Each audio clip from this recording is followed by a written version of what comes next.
Paris में इसी महीने की 26 तारीख से ओलंपिक गेम्स शुरू हो रहे हैं। इन खेलों में भारत से शानदार प्रदर्शन की उम्मीद है कि भारतीय खिलाड़ी इस बार अपना दम दिखाएंगे और खेलों के महाकुंभ में भारत अपना बेस्ट देगा। भारत ने पिछली बार टोक्यो ओलंपिक में 7 पदक जीते थे। इस बार इस संख्या को पार करने की उम्मीद है। भारत ने ओलंपिक में कई यादगार पल देखे हैं, लेकिन कुछ पल ऐसे भी हैं जो यादगार बनने से रह गए हैं। वो पल जब भारतीय खिलाड़ी ओलंपिक पदक के बेहद करीब आकर भी चूक गए थे। उन पलों को याद किया जाता है जब भारत के हिस्से पदक आने से रह गए थे। ये एक दो बार नहीं हुआ, बल्कि कई दफ़ा हुआ है। ये पल काफ़ी भावुक करने वाले हैं। आज हम आपको उन पलों के बारे में बताने जा रहे हैं जब भारत के हिस्से में ओलंपिक पदक आते आते रह गए। चलिए वक्त में थोड़ा पीछे चलते हैं। साल 1920। पहलवान रणधीर शिंदे ने 1920 में एंटवर्प ओलंपिक खेलों में हिस्सा लिया था। वह दमदार तरीके से लड़े थे और ब्रॉन्ज मेडल मैच तक पहुंचे थे, लेकिन ग्रेट ब्रिटेन के फिलिप से हार गए थे। साल 1952 में भारत को कुश्ती में पहला पदक मिला था। उसे यह पदक दिलवाया था केली जाधव ने, लेकिन इसी ओलंपिक में केशव मंगवे मेडल से चूक गए थे। वह अमेरिका के जोशिया से हार गए थे और चौथे स्थान पर रहे थे। साल 1956। भारतीय फुटबॉल की स्थिति अभी भी अच्छी नहीं थी। टीम का ओलंपिक मेडल जीतना मुश्किल सा लगता था, लेकिन 1956 में मेलबर्न में खेले गए खेलों के महाकुंभ में टीम इंडिया ने दमदार खेल दिखाकर पूरी दुनिया को हैरान कर दिया था। बुल्गारिया ने भारत को 3-0 से हराया था और भारत चौथे स्थान पर रहते हुए पदक से हाथ धो बैठा था। साल 1960। मिल्खा सिंह का नाम भारत में कौन नहीं जानता।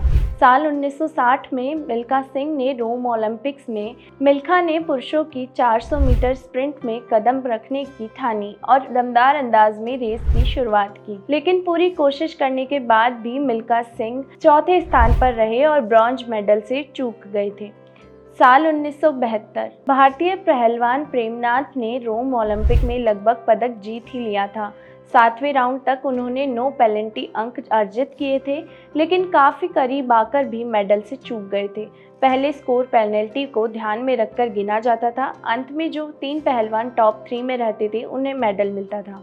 इसी ओलंपिक में सुदेश कुमार भी पदक से चूक गए थे। साल 1984। मौजूदा समय में भारतीय ओलंपिक संघ की अध्यक्ष और उड़न परी के नाम से मशहूर पीटी उषा महिलाओं की 400 मीटर हर्डल रेस से 1 सेकंड के 100वें हिस्से में से ब्रॉन्ज मेडल से चूक गई थी। इसका मलाल पीटी उषा को आज भी होता होगा। इन्हीं खेलों में भारतीय पहलवान राजिंदर सिंह भी ब्रॉन्ज मेडल से रह गए थे।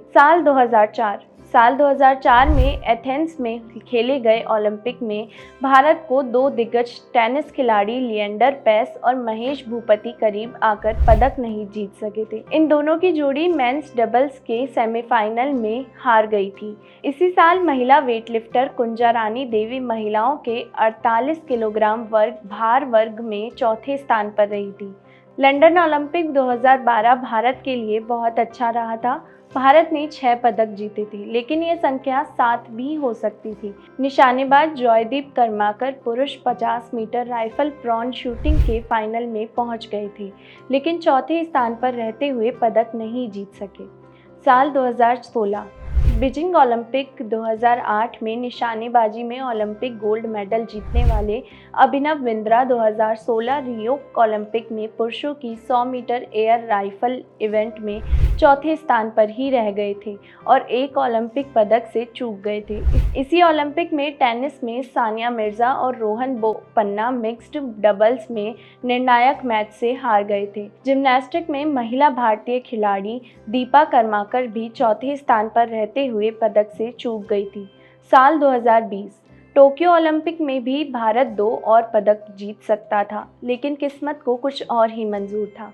महिला गोल्फ खिलाड़ी अदिति अशोक और सिर्फ 1 स्ट्रोक से मेडल जीतने से चूक गई थी। वहीं महिला हॉकी टीम काफ़ी लड़ाई के